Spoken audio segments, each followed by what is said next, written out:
We absolutely need protein for hormones, number one. Enzymes, that's playing a big role in our digestion. Transport, mobility, muscle repair, muscle growth. One of the biggest things people have to, and if you think, as I've said before, protein is important for muscle. Muscle regulates blood glucose. If you've got a basal metabolic rate and your blood glucose is being regulated, you've got a lower incidence of insulin resistance, pre-diabetes and diabetes and all of those, obesity.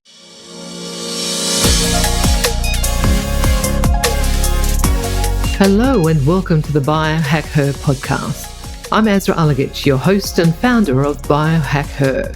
I'm an integrated nutrition health coach specializing in longevity for women, a health and wellness journalist, writer, corporate consultant, and a biohacking advocate. Biohackher is a space where we can explore ways to optimize our health to live well longer, whether it's through improving our nutrition, exercising, cryotherapy, supplementation, technology, and more. I'll be bringing you information and interviews with the best longevity experts to help you understand what you can do to optimize your health, prevent disease, and slow down or even reverse the symptoms of aging by taking control of your unique bio-individuality. Want to know more? Let's dive in.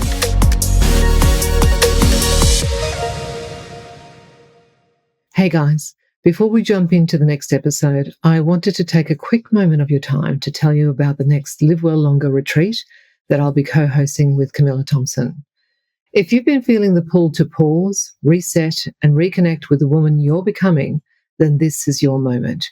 Join us for the next Live Well Longer retreat, which will be held from the 1st to the 6th of May in 2026 at the beautiful Revivo Resort in Bali. This isn't just a holiday. It's a transformational experience designed to help you reset your biology, restore your balance, and reimagine what aging well truly means. Across 6 days, you'll immerse yourself in restorative practices, nourishing food, movement, workshops, deep rest, and soul-level connection with a community of like-minded women who are all committed to living well longer. It's the kind of retreat that stays with you long after you return home. The clarity, the shifts, the confidence, the reconnection to your healthiest, most grounded self. If you're ready to invest in your well-being and step into a new chapter feeling renewed and inspired, I'd love you to join us. Register your interest now at livewelllongerretreats.com. Spots are limited. Now on to the podcast. Sarah Lorenzo, you have been Australia's favourite clinical nutritionist for many years now. What is it that you love most about guiding people with their nutritional needs, do you think?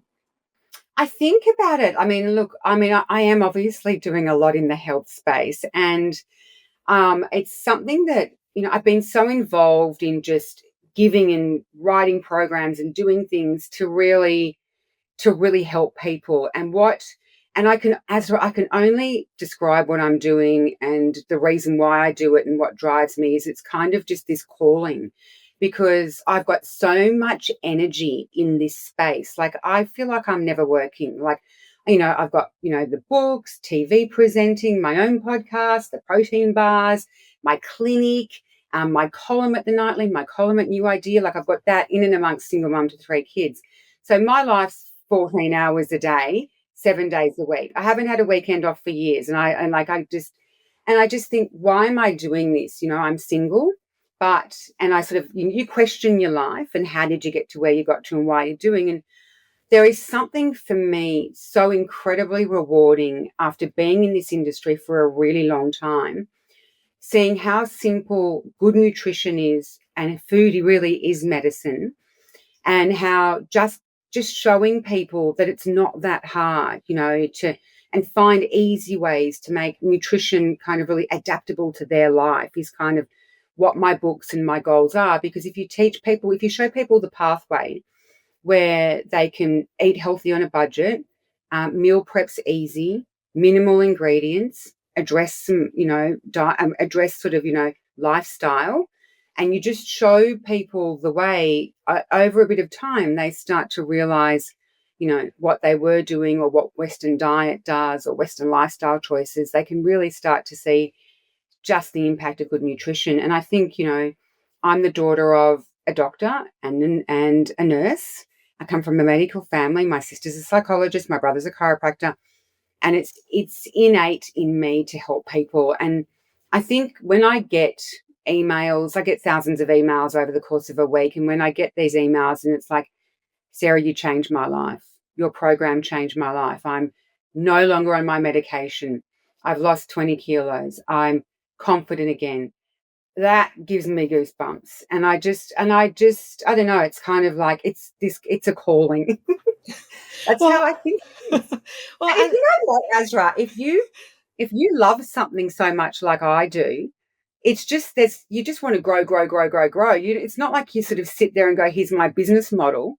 It's just like, what else can I do? Because you love it so much. But it comes from being authentic, and it comes from believing in something so much that I'm going to do this, I'm going to do radio, I'm going to do TV, I'm going to write books, because I want to share the love. And that's how the growth happened. And then I also really believe people feel, you know, people feel you. People feel you. They feel that I care yeah, your compared to. passion's evident. Yeah, it comes through in everything that you do.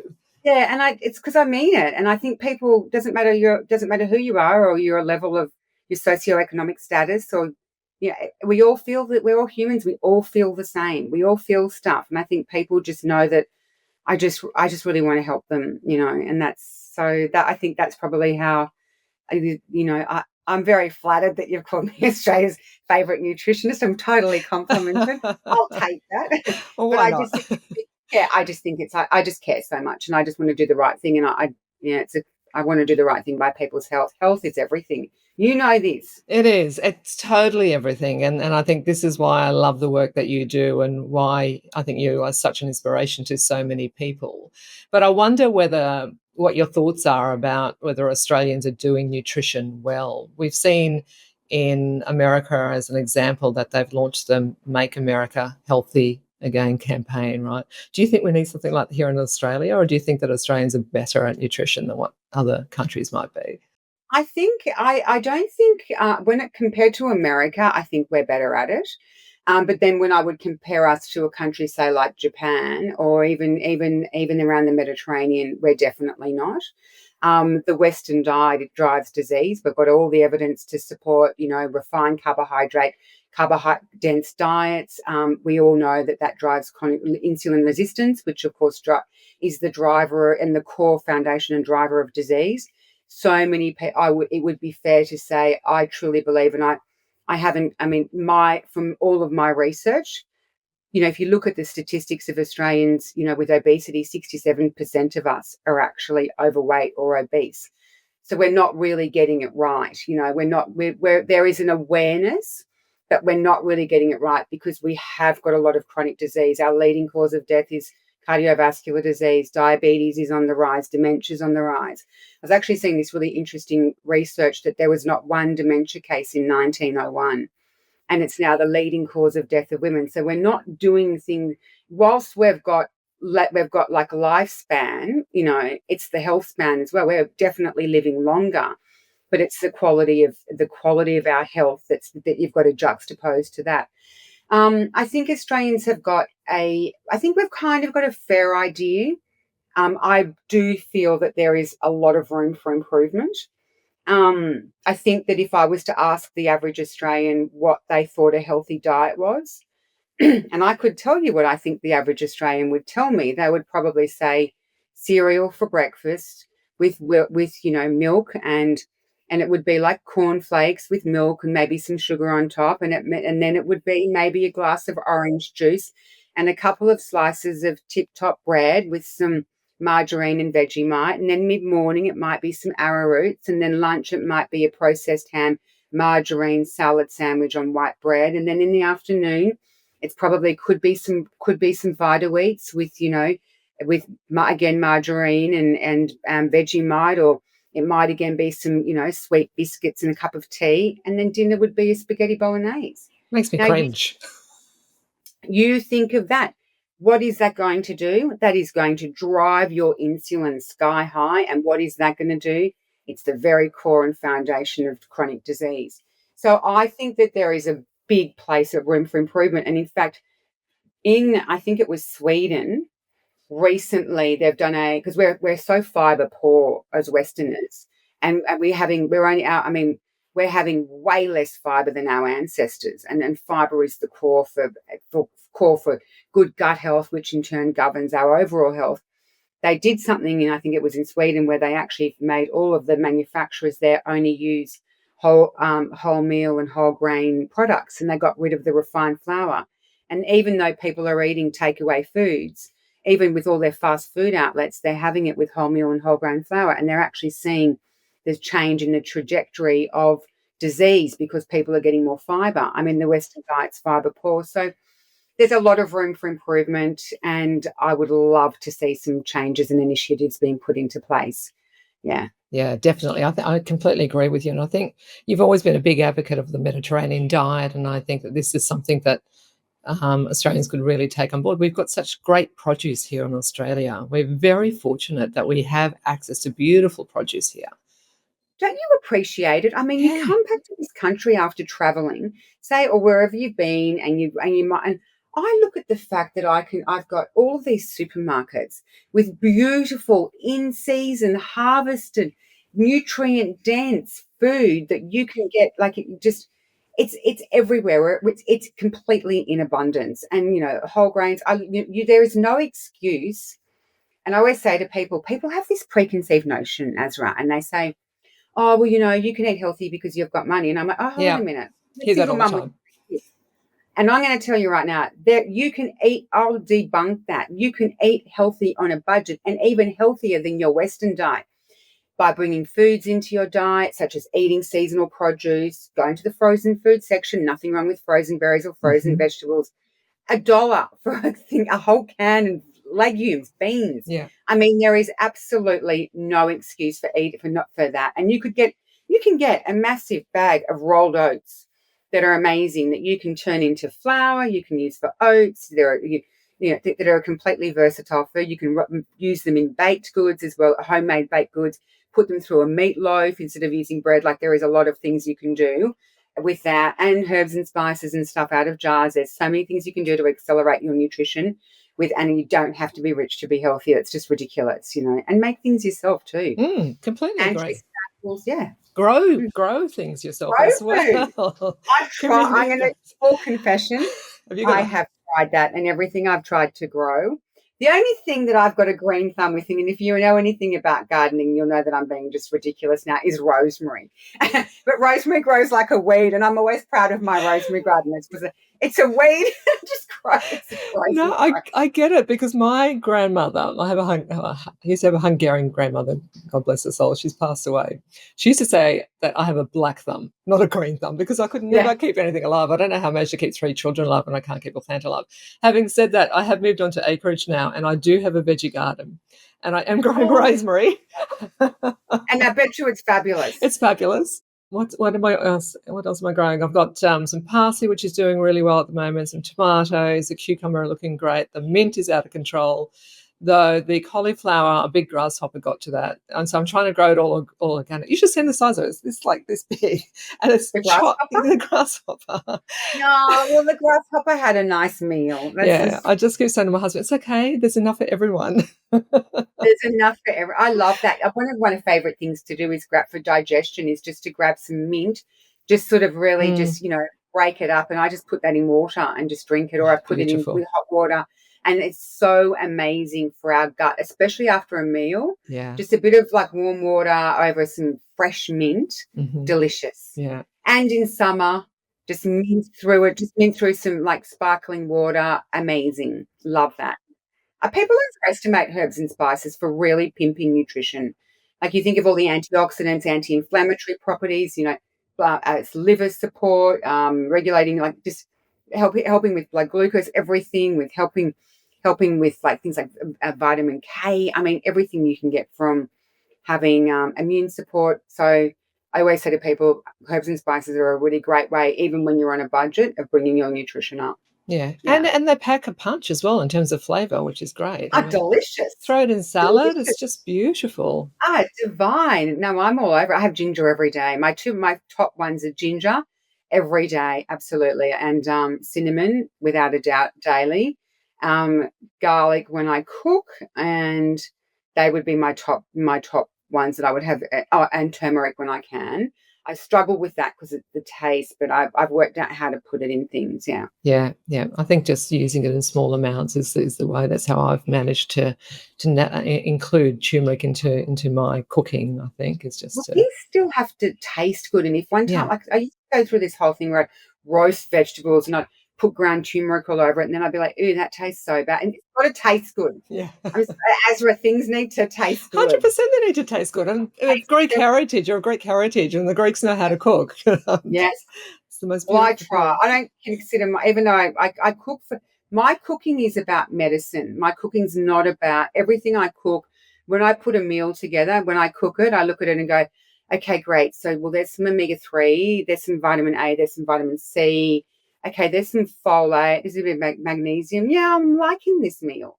So I look at food straight away, and that's how I see food. I don't look at that, but then at the same time, I think, well, if I'm getting all that and it's tasting good, then, I'm winning. Well, it's a great way to look at it, and from that perspective, what are the things that you think people should be looking at ensuring they incorporate every single day in terms of those type of ingredients? I just sort of think, well, I kind of have this, I do like the guidelines. Like I always say to people, when you're thinking about your meal plan for the day, and if you practice this over a while when you're doing your food prep, right? My thought is, and I'll just quickly through my own mind, kind of think, what have I had throughout the course of the day? And often I wonder, what have I eaten in the course of the day? If my energy might be lower at different points in the day, I think, what have I eaten today? So my basic guideline is non-negotiable to have protein. Without protein has to be the forefront of every meal. You have to, like glucose regulation, GLP-1. It supports our GLP-1, keeps us full, puts us in a good mood, and all the health benefits of protein. So protein with each meal is, and I say to everyone, the size of your palm is how much protein you should be having in general, right, per meal, which can be anywhere from 20 to 30 grams. And we can get more into protein but I'll talk about just the general guidelines. Every meal, make sure you think of what your fat is. If it's some olive oil or avocado, or it might even be, just think of it might even be some nuts. And then I always say the fingers should be 1.5 cups roughly of salad and vegetables. And then you'd be looking at a fist for your carbohydrate, which is about half a cup. Now you think about that over the course of the day and how you sort of plan your day out. But also I will then get more into, and this is going a bit further off track, but I always love looking at how our circadian rhythms and our hormones stack up together. So bigger for me, focusing on a big breakfast is really important with all of those elements I've just discussed. Focusing on a big lunch is really important. But as we drop our cortisol and around the 4 o'clock slump and start our melatonin production, the dinner is the only exception to that where I wouldn't have carbohydrate because we're quite resistant to insulin at night. So there's not really a lot of logic in putting food into your body that needs insulin to transport it to your cells to be utilized. There's not a lot of logic doing that if you actually want to be, you don't want to be creating energy when you're trying to create melatonin. So there's a bit of a clash of the hormones there. So a dinner's the smallest meal, but it would always consist of protein with salad or vegetables.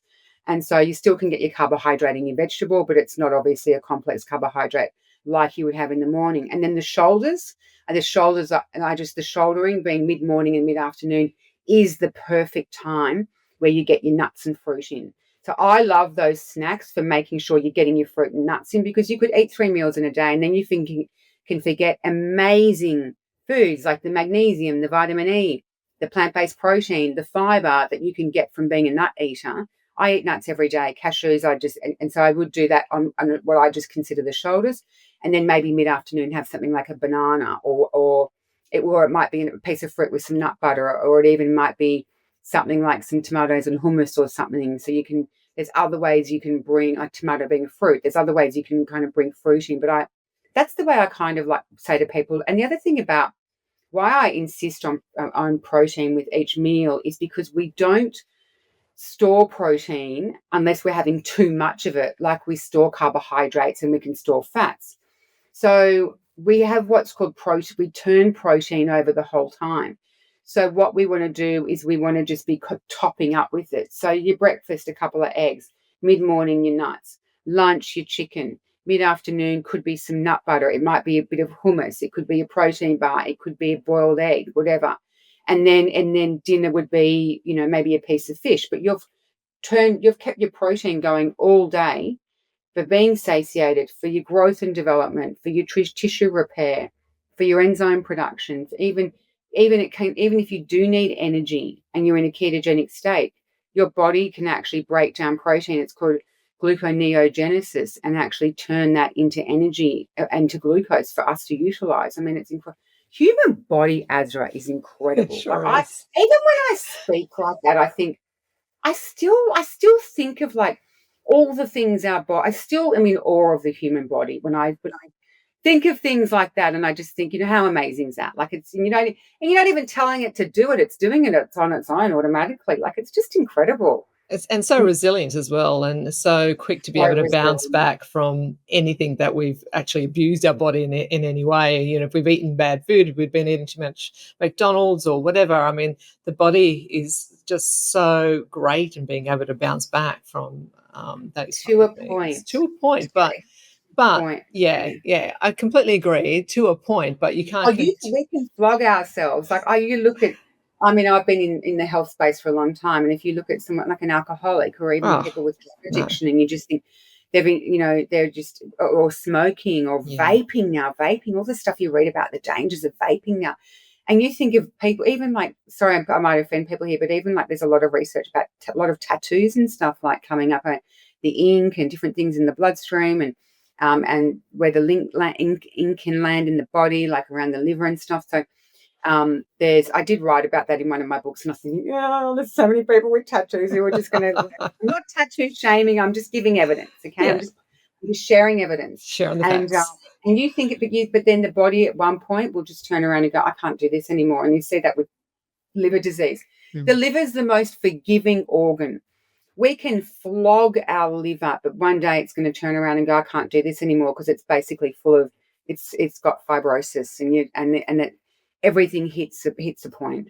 So, but you know what, I've seen so many people through changing diet and lifestyle choices come back from all that, and come back from places. I've seen people come back from places where they should almost be, they should be seriously about to pass away with liver disease and stuff in my clinic, and I've seen people turn their life around. So I always say, even though it comes to a point, it's never too late. I'll always live in hope, Ezra.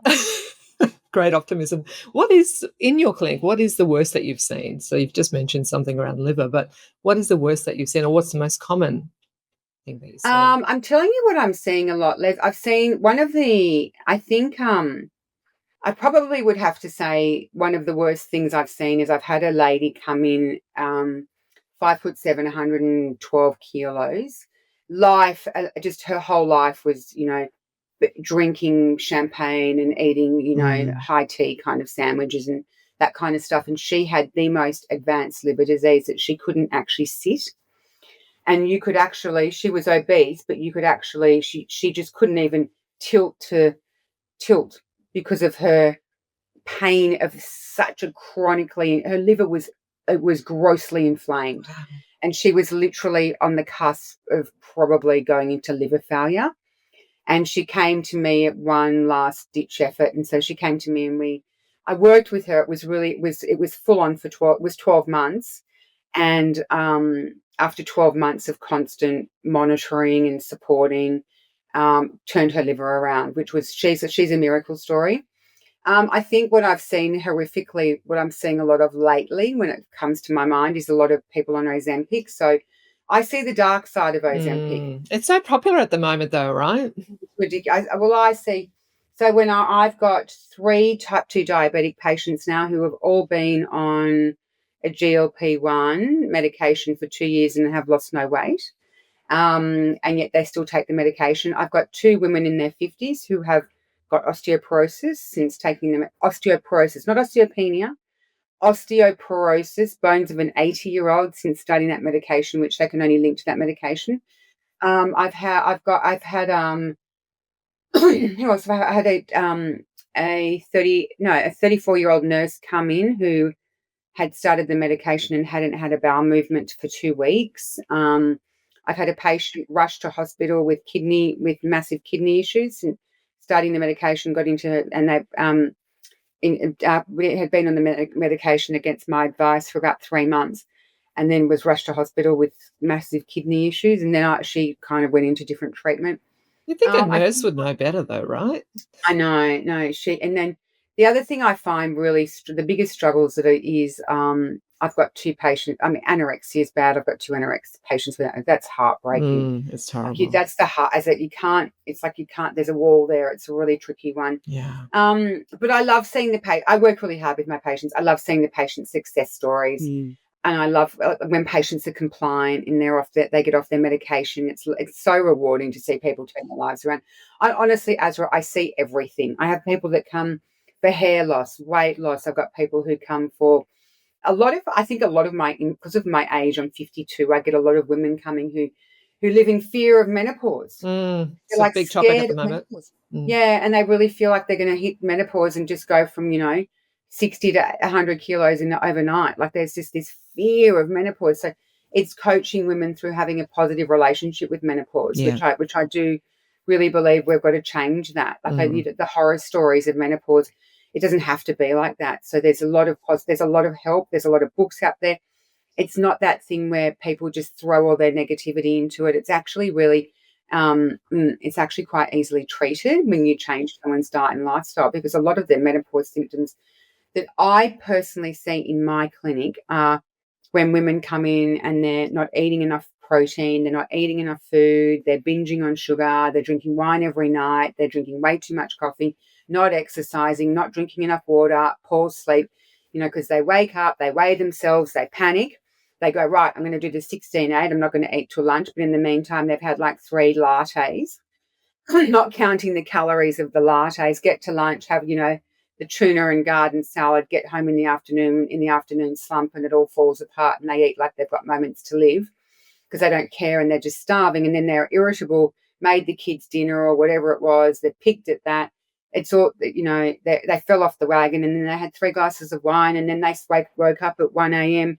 because of the wine, and then they feel awful, and then they wake up tired, and then they weigh themselves, and the cycle starts again. So what do? Get rid of the coffee, get rid of the diet, get rid of the alcohol, eat properly, protein with each meal, and support your health. Mm-hmm. I get to meet someone who has, had health issues from eating a healthy, balanced diet and getting rid of things like, stop the smoking and stop the coffee drinking and the wine. But people just don't want to look that in the face because that's their escapism. Mm-hmm. That's right. But and that's where I see menopause and I'm not speaking, I'm only speaking in what I've seen in my clinic, because I'm sure that there is women out there genuinely who may be super healthy and they're still struggling with menopause. So of course I'm not taking that away from any of those women either, but I'm just saying that what I've commonly seen in my clinic. So yeah, and you're right. There are women out there that are experiencing issues or symptoms through menopause despite a healthy diet, but it's often because they're not managing their hormones properly, is what I'm finding. And they're trying to do the same things that they used to do before, in terms of exercise, as an example, or the way they're eating as well, rather than looking at, well, how is the body actually managing insulin at the moment? And they're storing everything in the middle, which is a lot of the complaints that come through from women who are going through menopause, that all of a sudden they've got this belly fat and they can't get rid of it, and they don't understand why they can't get rid of it. What are your thoughts on getting rid of that belly fat? What do you recommend? well, I recommend, obviously, I mean, look, that's it. That's it. Estrogen. You lose your estrogen, you lose your hips and bum. I mean, estrogen gives us our pear shape. And you can always see, and then we lose our estrogen and we turn into an apple, from a pear. It's just where the body has a fat distribution. I truly believe that, there is, I mean, it's part and parcel. Like, look at men. I mean, they've got no estrogen really. So they just go into all that visceral and abdominal fat. But there is solutions, and his solution for that is, if you don't want that, then maintain a healthy weight and do exercise. So this is where your level of exercise really comes in. And I always say to women, what you did before menopause doesn't work anymore. It's like what you do when you're pregnant and when you're not pregnant. You don't do the same thing. You don't do the same thing if you're weight training or if you're running an ultra marathon. You don't just do the same thing as a female when you're a female toddler or a female teenager, or, females, we change through our lives. Yeah. And I want to write a book on this one day, because the female diet from birth to death changes from babies to toddlers to tweens to, to teenagers to adult female to perimenopause, menopause, post. And the thing is, we have to recalibrate through stages and pregnancy, etc. We've always got to recalibrate. Okay, so your body's different now. You don't have the estrogen that you once had. That's okay. We need to really look at other areas like, supporting our muscle, making sure that we can help improve our metabolic rate by having more muscle mass. Muscle mass is so important for our basal metabolic rate, because it's active tissue. So you need to look at other things. You also need to support your gut health more. If you have got a good gut health, research shows that when we cycle our estrogen, when estrogen goes to the liver and then goes to the gut to be eliminated from the body, if you've got a really healthy gut, you can reactivate estrogen and keep it cycling. And good gut health is the foundation. Gut's out the center of everything. So if your gut's good and you're eating a good, healthy, gut-friendly diet, and you can help reactivate estrogen. So there's a lot of things women need to reconfigure as they're going through that change of life. And, and a lot of it also comes with acceptance. And I always say to my patients, I said to one of them yesterday, honestly, like, she's like perfect.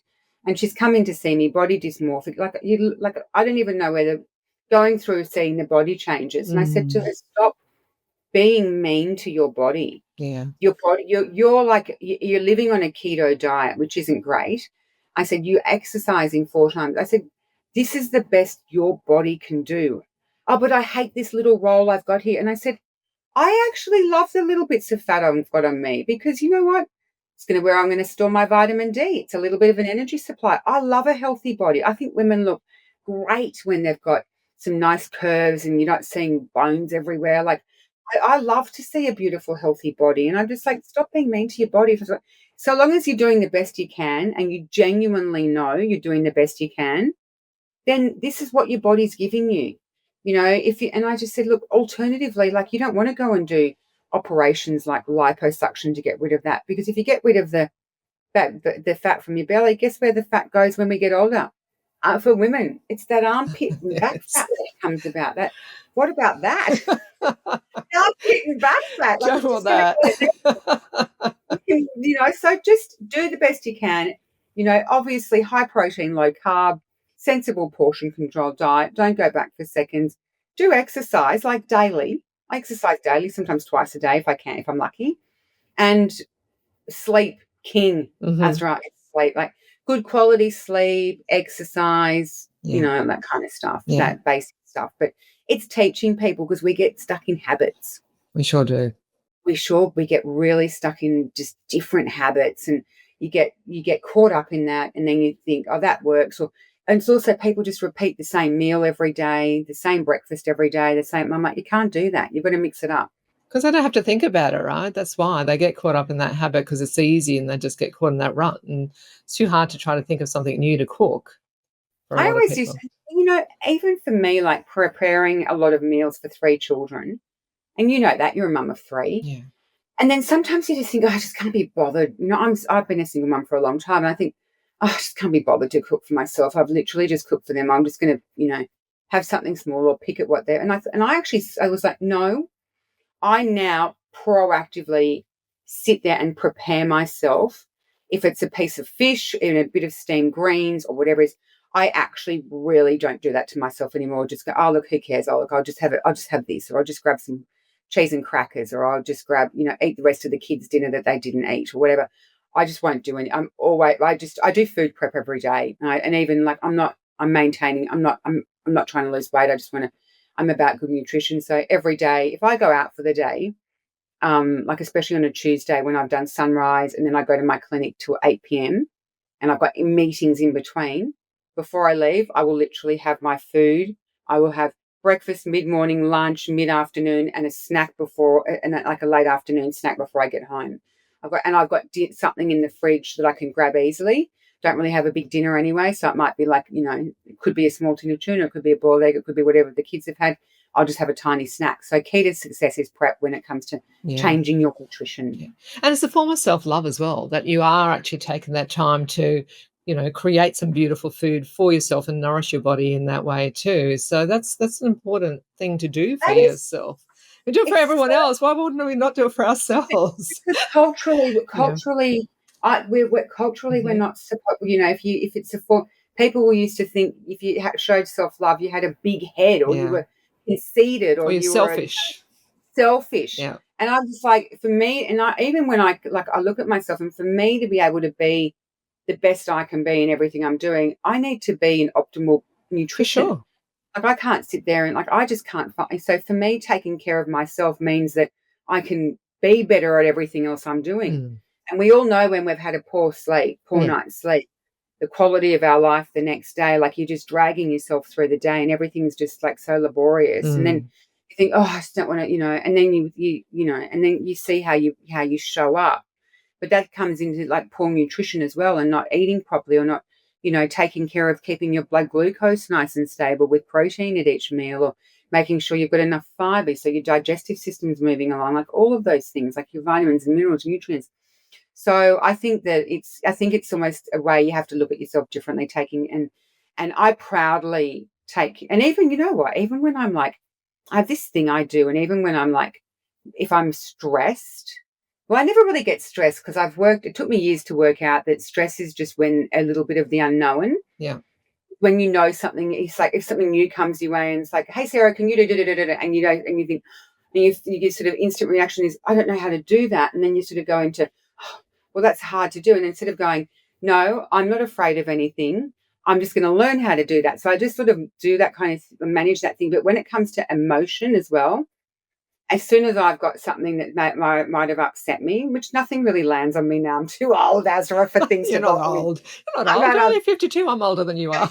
And so I just think, you know what? I've had a bit of a moment. What can I do to make myself feel better? A massage. Shall I go and get a blow Yes. dry? Shall I just go and get a foot massage at the? I live at Bondi, and there's plenty of places around here where you can walk in and get a reflexology treatment, or a foot massage, or a mani Yeah. pedi, or, what am I going to do? I need to make myself feel better. I'll just go and swim in the ocean or something. So I'm all about self-love now. I'm changing the face of self-love. We're not selfish. We need to We take are good care of not. And it's okay to say no to others in order to be able to look after yourself. I keep saying that. It's like women need ourselves. to learn how to say no. The power of no. Mm-hmm. I've learned that, and I love the power of no. And sometimes I just I always look at my week ahead on a Sunday, and I go, right, it's Sunday, right. What's the week ahead? Can I do that? I can't? Have I stretched myself too far? Is that going to put me into a spin? Yes, no, can't do it. And I just go, sorry, can we postpone that? And I'm now very much about no. And like, I just say to people when they ask, hey, can you do it? No, I'm at capacity. Yeah. Sorry. I'm at capacity. I'm Good just on in you. my latest, I'm at capacity Yeah. because I am at capacity, but I'd love to do it. Let's revisit that the following week. So I've got a capacity, and the capacity will still mean that I've still allowed myself to go for a swim and have some free time. It's really important to get, and for me, mostly do the exercise. Yeah. I'm an exercise addict. Yeah. What sort of exercise do you do? What's your approach? My regime. So I'm been a runner since I've been a 5 times 8K a week runner since I was 18. I love running. I'm one of those running addicts. Did notice. So I would always run. I just found it so incredibly. I love the endorphins. I love the thinking. I run, and I would used to run 60K a week sometimes, and I just love my brain working in the fresh air. And so no music, no podcasts, just running with my own thoughts. I still run. I run now. So a week would look like three reformer Pilates with as many springs on as I can put. So if they say put on 2 red, I'm doing 2 red and a white. If they put on 3 red, well, I'm putting on 5. You sound like So me. I I do the same. yeah, I love Pilates. So I do Pilates 3 times a week, twice a week. And I've had to pull back on the runs because I am just finding my knees aren't as great as they were. So I do twice 45 minutes. I'll do on a cross trainer on quite a high level. So I'm, really working on resistance. and the other 3 times a week I'll do a run. And the runs now between 6 and 9K. They're not like I used to do. Like I used to do 11 and stuff like that, and 8 and sometimes 22. So still I love the cardio. So still 5 cardio, 3 currently 3 Pilates. If I had my way. Oh, and sorry, I do, out of the 3 cardio, I do hit on the treadmill.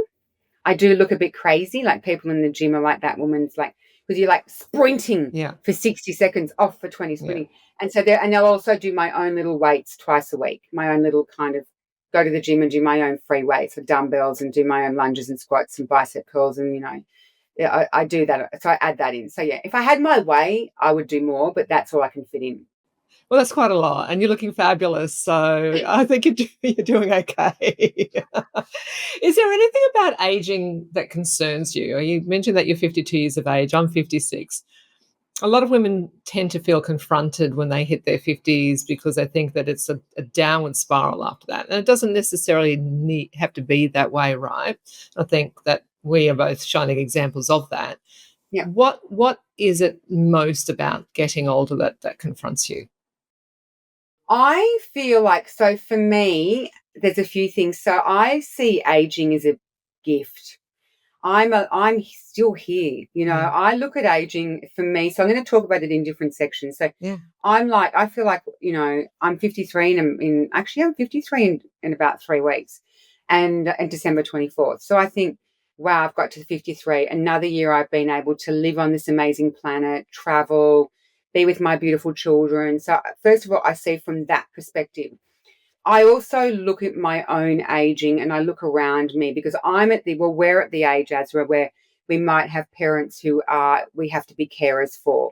And we're having a lot of people are at that age where their parents could be 80 and 90, 70, 80 and 90, and you're mainly 80 and 90, and you're really seeing what these people are. My friends of mine becoming carers in this stage of life when their kids are off their hands and they're kind of like free of raising children. They're now carers. So you think of that. So for me, aging, because I love my daughters so much, I always say to them when I'm exercising to secure your future, because if I'm mobile and I've got all of the health benefits of exercising in as far as independence, mobility, and I've got good bone health and I've got good muscle, you aren't going to be a carer. So Exactly. I'm securing your future. So for me about aging is showing up as my best healthy self. So I'm not on a, so I still want to be engaged my entire life. I still want to be able to be living and active and engaged. And, to me, aging really is really important. But the foundation for me and for anyone comes with, enough protein to support muscle growth, development, and repair, and as well your bone health and your stability and mobility. And so from that side of it, I'm like all about the health. But then you even think about, your appearance. And I was in away recently with I was actually invited to a retreat, and I was with a lot of 30-year-olds there, and a couple of people my age, and I really sort of first time I really noticed that I was 55, in my 50s. Like I sat there and went, like, I don't feel like I'm in my 50s. And I thought, I sort of had that moment, but I sort of feel like what I love about aging is the wisdom. The older you get, I don't care. I couldn't care what people think of me. I don't really care. Like, that's not your opinion of me isn't my business. Your opinion of me is your business. Like, I don't want to know what you think. I don't care about what you think, because if I don't know, do you know what I mean? Like, you're free of all that. And I always say to them, you think of how embarrassed, like even all these social media bans that are going on now, how embarrassed, younger, even your own children. I remember my children, if I was walking through a shopping center with them and they'd see their friends, they'd run and hide because they were walking with me. And just you think about the embarrassment. And then I think about all of that. And as we grow older and older and older, that leaves us and we get to this freedom of like, I don't care what you think. I'm just doing me. And I love that with aging. So good. I wish it's so good. And then, I've got friends now who are doing a lot of cosmetic stuff, and and are there to improve their face, make their face youthful. For me, that kind of stuff, like, I just want to look my best self at my age, and I take care of my skin. I'm so into skincare and all that kind of hydration and all that kind of stuff. But I think I'm also lucky because I've got a lot of I've got the Greek genes. Yeah. Yes. Not the Greek. I think the Greek genes do actually really help. We do. I think it's to be embraced, and I don't know. I might feel different when I'm in my 60s. I don't know, but right now I just want to keep going and I just see life as a gift, and I just want to be able to show up. I think my biggest fear would be my biggest fear would be to not be able to be in life, active and engaged and outdoors and exploring and interacting and meeting people, like being housebound or bedbound or anything like that kind of stuff is what actually is probably, when you ask that question, my biggest fear with aging would be being housebound or bedbound, probably something like that would be, or, yeah, even having chronic disease, like that would be my biggest fear. That's why I take so much care of my health, because I just think I'm doing the best I can, and it is what it is, but I think that's a really big factor. I just want to enjoy everyone as much as I can, because you look at older people just sitting in a lounge room all day on a chair, recliner. Sad. It's sad, isn't it? Or in a room, just like in an aged care facility or something, even go outdoors. Like, I just think that kind of stuff. Like, I don't want that. No, my mission is to avoid ending up in an aged care facility. That's why I look after myself the way I look after myself, because I want to be able to maintain my mobility, my cognition, my overall health, so that I don't end up in an aged care facility, so I don't end up with a chronic disease. I think it's something that we can control, so this is something that we can really look at in a proactive way. And then even us just sort of talking about, and for a listener now listening to us chatting about this, they would inspire them to think, right, what am I doing and what changes could I make to be my best self? For someone listening, they'd be like, okay, maybe I'll sit down and overhaul my diet, or what exercise am I really doing? And even I was talking to someone this morning who has never done exercise, who's like, I want to be a runner. And I just said, just start. Don't overthink it. Just get your shoes on, and you'll do jog and then stop, walk, run, jog, stop, until 6 or 8 weeks later, all of a sudden, you're actually jogging a whole lot. It's easier. You got to build into things. So, and I think people just have to be patient with that kind of thing, and try and look at it as a way of, and just start. I look at it as exercise is just a way, like you brush your teeth, you do exercise. Like, it's just, it's a part of life. Yeah, 100%. It's not even like, it's not an activity that, oh, should I do it or not? It's non-negotiable. Like, there is no way. And there's always a solution. When my kids were babies, I don't know what you did with yours, when I used to skip in the lounge room. When I had newborns I used to skip, and I used to do tricep dips on the bathtub when I'd be bathing kids, and push-ups on the bathtub. There is push-ups in the lounge room. Yes. I've done all of that. The biggest, I bought a treadmill for my sunroom. Like, literally, you can find a way. You can, even when I lost my skipping rope, I would do jumping up and down on the spot. I could, like, skipping, pretend I was skipping. Mm-hmm. Yeah, there's always star jumps. You can do push-ups. There's so many different things that you can do. You can do squats. You can do pistol squats. Absolutely. Lots of different things that people Your can house be doing. could be a gym. You could turn it Well, I'm on the farm. I'm on 11.5 acres out here on the Gold Coast hinterlands, and I use my farm activities as part of my weekly routine for working out.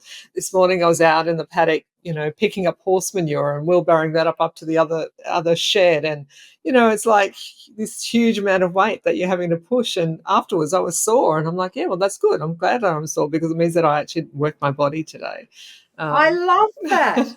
Whenever because I live I'm on the second story in like an Art Deco Bondi apartment, and it's the size of a semi, and I've got to go up 3 flights of stairs. And whenever I bring groceries up, I'm like, right, bicep curls. I just turn it into an activity, and I'm like sitting there, and every time I'm getting annoyed, and I'm like, no, this is good. This is building muscle. This is good.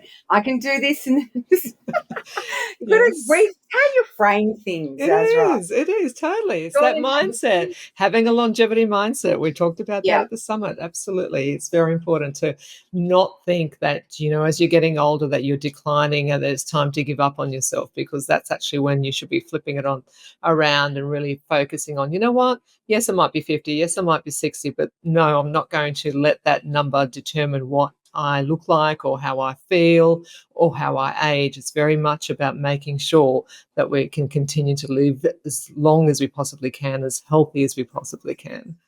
And it's that age, the 50 plus age, where you really need to do stuff. Like Yeah. that's when you really need to, more than anything, Yes. you don't have that. You're aging now, like you've got sarcopenia, there's Mm-hmm. muscle loss, like bone decline. Like this is the time. If you haven't started, it's never too late. I actually have a patient and now he's come to see me and I've got an 89-year-old lady who's come to lose weight and I've got a 78-year-old lady who's also come to lose weight. It's never too late. It does never give up. It's never It's too late. And fabulous. yeah, they're still, and you know what? It is the time when you really do need to be changing your exercise regime because, like you said before, what we did before when we were younger doesn't work now. Like it doesn't work, and why should it work? It's not. It's the body's different. Like it's not going to. Why would you get something? It's ridiculous to think that what I did premenopausal is going to do work when I'm postmenopausal. Like it just doesn't work. One's got different. They're completely different bodies.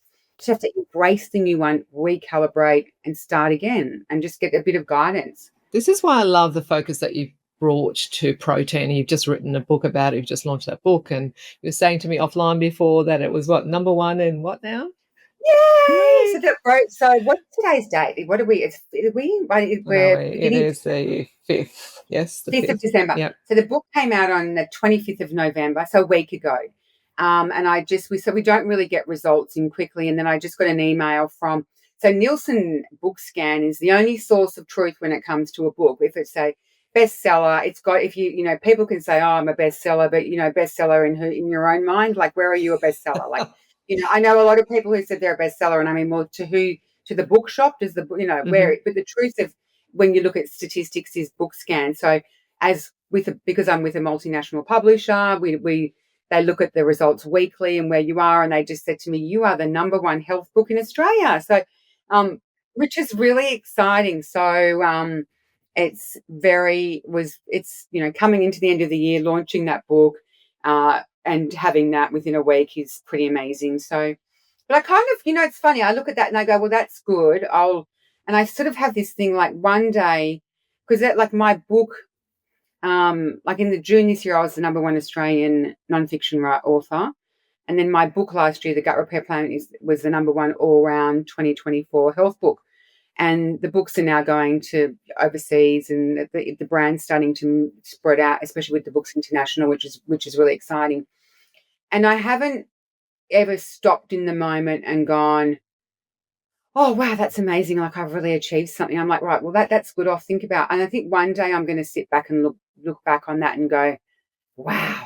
Right now I don't have the time for that. Right now I'm like, I want to chat to you. I've got Weekend Sunrise tomorrow. I've got ABC Radio on Monday, Sunrise on Tuesday, TMS on Thursday. Like I've got so many other things, and Yeah. I want to start writing my next book. I'm editing that. So I think one day I'm going to turn around and go, yeah, that was good. A lot of people, I don't know, like but right now it's not where my energy. I don't want to put my energy into. My energy's not into resting on my laurels. And the thing is, when I see that, my first thought is that's going to help so many people.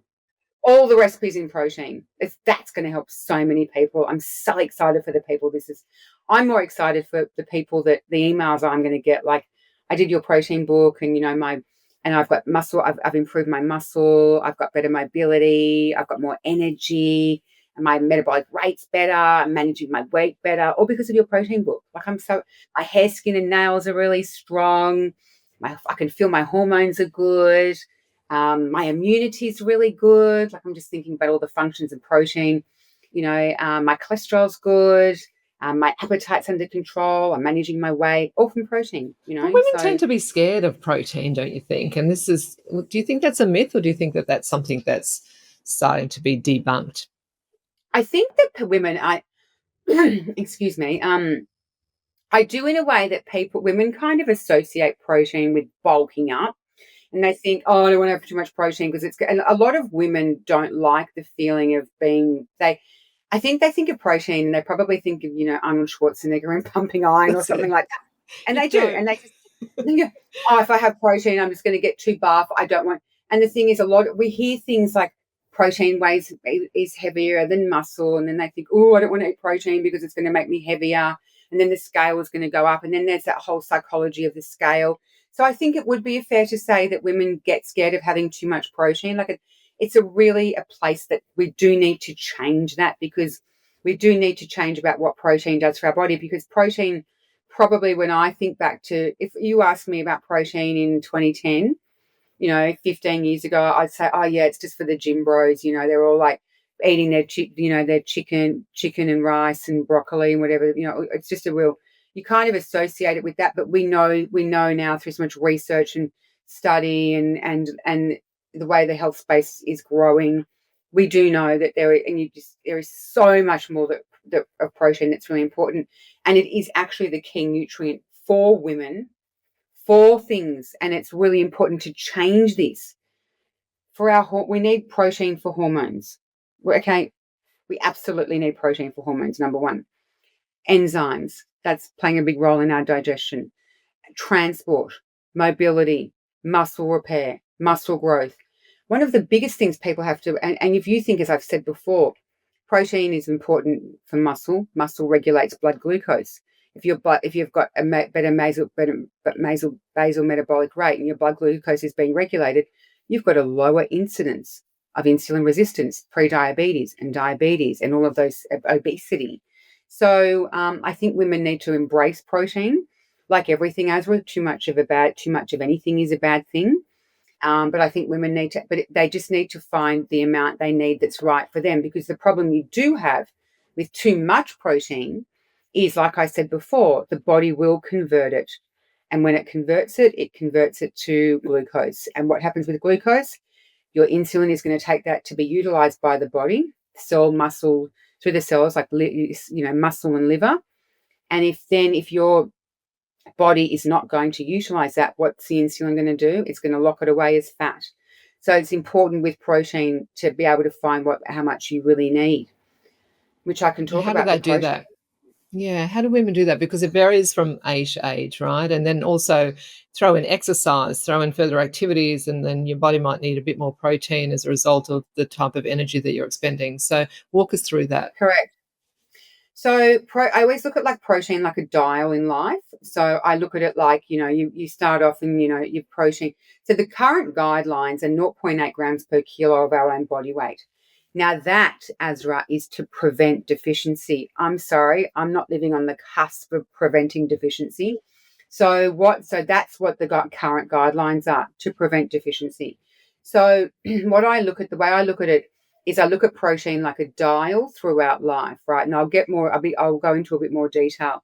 So as an adult, a minimum of 1 to 1, 1 gram to 1 kilo of your own body weight. So 60 kilos, 60 grams, absolute minimum. Women and all people 40 plus, without a doubt, 1.2 grams. That's where the dial goes up. But if you're pregnant, the dial would go up to 1.6. If you're weight training, it might go up to 2 to 1. And when I say 2 to 1 and 1.6, I mean grams to kilo of your own body weight. But then, so there's times in our life with our level of exercise, or if we're doing weight training, where we may need to increase our protein. And then there'll be 40 plus. So sarcopenia, as I've mentioned before, is where we go through, muscle loss. It's just part of aging, right? And so what you need to be doing is having from 40 plus a minimum of 1.2. Now I'll talk about what that looks like in food. So it's kind of easier for people hearing me say these numbers and they're thinking, well, that doesn't really make a lot of sense to me, or what does it? So you think about where you're going to get this in food. And so before I go through, I just want to also mention women our age could be almost up to 1.6, and 65 plus 1.6, because they're really you look at all the muscle loss and muscle wastage, but they've also got to be doing exercise as well. So it all plays a role together. Now, when we look at it in food, right, and you're thinking, well, how am I going to get that to my diet? And it's this is where people need to understand protein in food. So you look at something like an egg has 7 grams of protein. So you've got your plant-based proteins and you've got your animal-based proteins. The gold star of protein is an animal-based protein because it's got the 9 essential amino acids. So it's what we call complete. So we can eat meat and we've got the complete protein because essential means our body needs to get it from food. We can't synthesize it. We need to get it. But if you're a vegetarian or a vegan and you can still get you can still get complete proteins by blending plant-based proteins, like baked beans on toast, and the toast being a wholemeal or a whole grain toast. So you just can mix them around and blend them, like some baked, also maybe some kidney beans. You might have those with some corn, with a corn product, like a Mexican style dish. So there's ways of blending proteins for vegans and vegetarians. But the thing is, when you think about it, right, and I always say to people, when you look at like a piece of meat, because this is where people get confused, and they say, oh, well, I'm having like 100 grams of protein. And I'm like, well, really? And they think that the 100-gram piece of chicken is actually equal to 100 grams of protein. And I'm like, well, how much? What does the chicken weigh? Oh, the chicken weighs 100 grams. And I'm like, okay, so that means it's 31 grams of protein. So it's a third.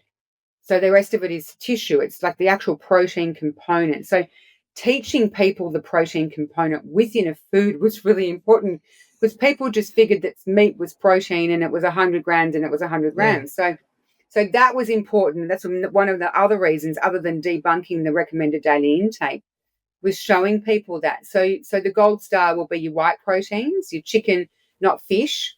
So you go chicken, then turkey, then pork, and then down to 25 grams per 100 grams, you'll get to things like red meat.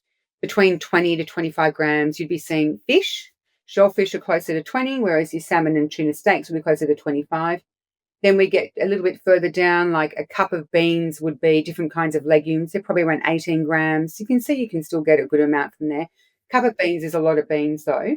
And then you can look at things like tofu, 100 grams would be around 18 grams. Dairy's great. I want to point out that like half a cup of plain yogurt would be 12, half a cup of Greek yogurt's 24. And then I want to point out things like, and then you can get things like a cup of milk would be 9. And then you can move into even vegetables, like a cup of broccoli is 3, handful of nuts would be 3 or 4 grams, nuts and seeds. So you can see different ways where you can really, an egg, as I mentioned, is 7. You can see where you can really bring protein up in your diet. Now, 100 grams isn't a lot. It will sit on most people's palm. So if you work, then you've just got to sit there and kind of work out how much you weigh, and then work out your protein from there. So if you were like, say, yeah, if you were probably, I think I'm trying to do some maths in my head now, but it would be around 70 grams of protein, 70 or 75 grams of protein for someone who'd be, say, 65 kilos. So you've got to, and usually that could look like a palm for the 40 plus with maybe the first knuckle. So it's teaching people the different kinds of protein in food. That's really important. And also, as I've mentioned before, to be having it during the course of the day. Now, people when they're older struggle with that. Could be issues with dentures, chewing. I don't want to eat protein. It sits in my tummy for too long. It makes me feel uncomfortable. I can't sleep when I've had protein. So that's where there's other ways. There's always a solution. So you can look for, when it comes to things like protein powders, I always recommend whey protein isolate, because the protein's not a concentrate. It's been isolated from the carbohydrates and fats. So like a scoop of protein powder, if it's a whey protein isolate, is 90 grams of, literally, it's like the hugest amount of protein. If you can get like 90% of the scoop is actual protein of an isolate. So there's things like, if you want to hit your protein targets, you can add like an isolate to your yogurt and mix it up, or put an isolate into a soup or a stew, which I've done many times. You can put isolate in whey protein through hummus. Like there's just so many things you can do. Like even cheeses as well. Like I want to point out things like 50 grams of cottage cheese would be 6 grams of protein. 50 grams of a pecorino would be 16 grams of protein, because as you get cheese and dry and age the cheese, the water content is released. It comes out because it's dry, which means the protein count per weight is a lot higher because it's dried. So it's the same as cooking. If I was to give you a steak, and then we cook the steak and we take the water out of it, and then you look at your protein component, then it changes with the weight. Yeah. So if you think of 100 grams of raw steak comes back to 70 grams in weight, and then you've got to look at that in protein. So understanding there's water in things like the water, extracting water and drying things, and also it's important to understand that as well. But I don't like people to overthink it. I just think there's just that's one thing about nutrition and health. I don't want people to sit there and think that they have to overthink that, because they don't. No, you don't want to get Just obsessed about it. you want to get obsessive about it. Just do your palm 3 times a day and do your snacks in between, and you're doing well. You're doing well with it. The other thing I love about protein as well is that it helps keep us full for longer. So if we're trying to snack, as long as we've got more protein in our diet moving forward, then we're going to be less inclined to eat naughty things around that 3 p.m. slump time, right? Absolutely. Well, protein sits in our tummy for anywhere from 4 up to some people 6, but on an average of 4 hours. So if you've eaten something that's going to sit in your tummy for 4 hours, and number one, you know what? It's okay. So it does make us feel full. Number two, you have to think about when protein's in our tummy. So it does help with weight loss and maintaining a healthy weight, which a lot of people love. You just have to look at the global obsession with Ozempic. Plus, when we have to chew protein, unlike other things we don't have to chew, we can literally dissolve in our mouth. A motion of chewing and actually stimulates our own natural GLP-1. So it starts to make you think you're full because you're actually chewing. Then when you're digesting protein, the thermic effect on the body, like protein makes us burn calories just by eating it, because our body expends calories to break that protein down. And it's called thermogenesis. It has a thermic effect on our body. I mean, doesn't that just sound amazing in itself? Like you Very just cool. think about something. It's pretty cool, huh? Like Yeah. you think about eating protein and how it can really, all the different things it can do, burning calories, feeding the muscles, supporting your basal metabolic rate, your natural GLP-1. I mean, yeah, that's why I think, the protein movement right now is fabulous. It I think is. So it's so particularly good. for women as well. I think that in particular for women, because Yeah. of the fact that so many women have been scared to eat protein for so many years because they think they're going to end up like Arnold Schwarzenegger. I think Yeah. that, this book is so important. Do you think that there's an optimal time to be eating protein for women in particular? 100% the start of your day. There has to be like literally. And if you don't like protein in the morning, get some protein powder and put it in some coffee, cold coffee, and then heat it up. So otherwise it goes gluggy. It's called Profi. It's amazing. I got that off Dr. Stacey Sims, who's amazing. I love her. Yes, she's She great. actually wrote the quote for my book, Proud Protein. Women, absolutely, you have to start. I would never, ever. It's a non-negotiable. And even if you want to have a handful of nuts or even milk in a coffee, like some source of protein at the start of the day. After exercise, when we're in that beautiful anabolic state, when the body's rebuilding after exercising, always have got to have some protein then. So they're the 2 times I would really make sure you were having protein. Would be breakfast and after exercise. And I'm not talking about leaving the gym and being a gym bro and sculling a protein shake and whatever. I'm just talking about you've been at the gym, go home and make sure that make sure that you've got yourself to have like maybe an omelette or a beautiful chicken salad for lunch with some brown rice or something. Like make sure there's within 2 hours of training you've got a protein within your meal. They were my 2 main times, and of course, as I've mentioned before, with each meal, just to keep that protein turnover. Yeah, great tips. Is there anything that you think that women are doing wrong around protein at the moment? I would have to say not eating enough of it would be, and I think when I think about women and protein now, not understanding it enough, which is really important, especially for postmenopausal women. That's when it's really important. I think a lot of women that I see tend to quite like a pescatarian / vegetarian way of eating. Like if I think about my patients, my female patients, and I think about doing a 24-hour diet recall, a lot of them would say, I love my granola in the morning, like a lot of women love the granola, or they love the muesli or the oats or different things like that. I don't find a lot of women getting that protein hit in the morning. And And then the other thing that scares me about women is when a lot of them fasting till lunchtime. To me, that's like the worst thing you can ever do to your And that's what body. Stacey speaks about as well, right? She's not an advocate of fasting for women at all. Absolutely not. I think so many women go wrong by skipping breakfast. I think that's one of the worst things you can do.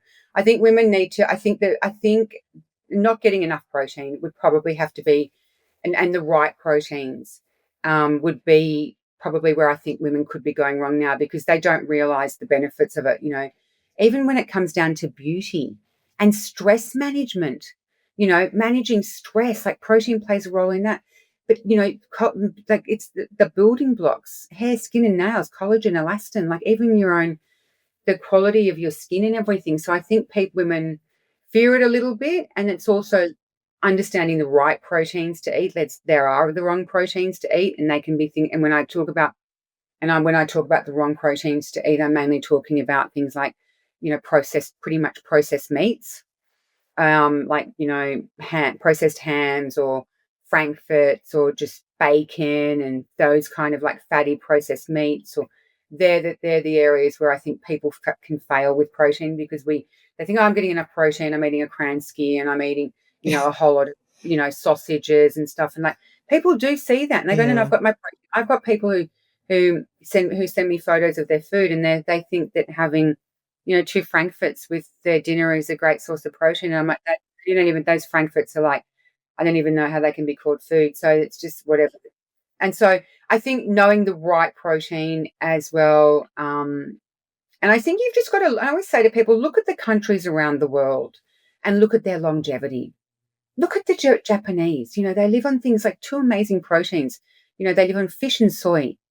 Two different, they can, and I think one of the best things you can do, I know I said animal protein is the gold star, but it's also like getting that right complement, soybeans and fish. How amazing, for that food. When you look at Japanese culture, I always look around, you look at even the Mediterranean diet, there's where people get a lot of their proteins from legumes. They don't have and legumes and dairy and not a lot of meat, you can still get all your proteins as a vegetarian. I think it's just that focus on it and not being scared of it. And as we mentioned before, scared of bulking up. Yeah. Yeah. Great tips. Look, I know I've Yes. got to let you go. We could talk for hours, but I've got one I more know. question for you. Yes. It's been fun chatting to you about all things protein and nutrition, but what does it mean to you to live well longer? What does it mean to me? Everything. Everything. What does it mean to me to live well longer?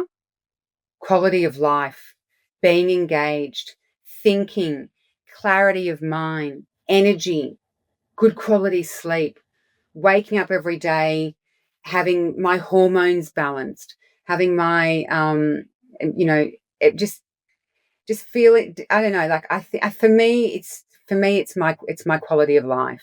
It's all about, there's a word for it. You would know this in the longevity world. Not when it's called, this is the health span. Your health span. For me, I think it's everything. It's not not the lifespan. It's for me, it's health span. Like I just sort of think, and life's just such a gift and a blessing.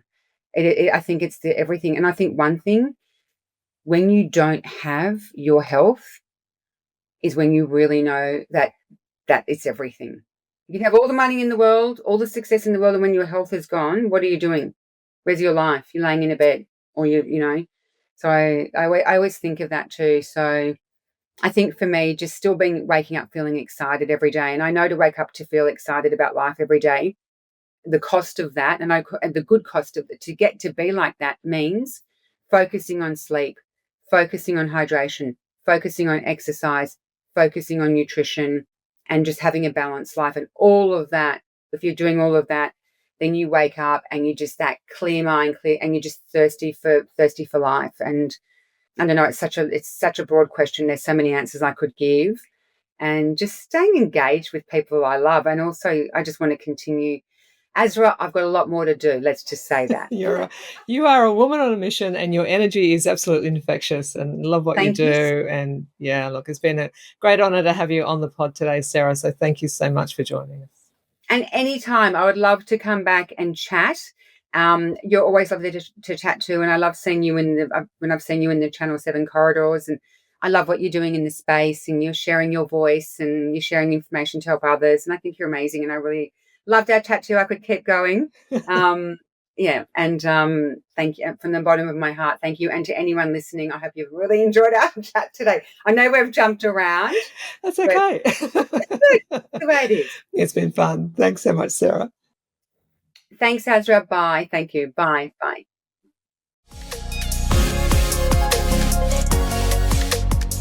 Well, that's a wrap for today's podcast. Thank you for tuning in.